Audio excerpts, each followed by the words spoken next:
Southampton are worst hit. Each city has 20 schools with no male teachers at all. But despite a number of studies, it's still unclear why young men are choosing other careers. A male teacher taking a maths lesson, although it may seem a familiar sight, is actually becoming increasingly rare. Daniel Marshman is the first male teacher at Westover Primary School in Portsmouth for 8 years. And it's not the first time he's taught in schools where all the other staff were females. Well, I walked in on the first day and I said to them, I pointed out who I was and that I was a man and that I was Mr. Marshman. There was a clue in the name and I was to be called Mr. from now on. And since then, they've always remembered to call me Mr. In previous schools, I did get called Miss quite a few times. Throughout the year, they were still calling me Miss, but they've gotten to it really quickly here. The National Union of Teachers says 30 years ago, half of all teachers were men, but now they make up just a quarter of the profession.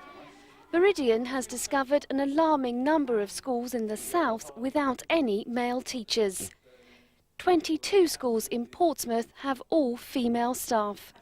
In Southampton, 20 schools have no male teachers. Bournemouth and Salisbury both have 2 schools without any male staff. It certainly means that in primary schools particularly, men are almost becoming an endangered species. I recall that when I started teaching, something like 30 years ago, there was roughly a 50-50 split in the schools in which I taught.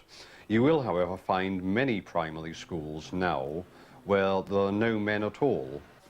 The union carried out a survey on more than 1,000 sixth formers in the south.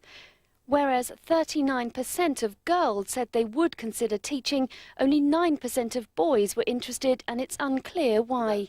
At this History A-level class at Chichester College in Sussex, the only student considering teaching was male. I think it'll be really interesting to actually teach lots of people and get to know lots of people, because a job with lots of involvement. No, I wouldn't want to be a teacher because it's not very appealing to me. There's not much money in the job. Women can normally relate to the children better.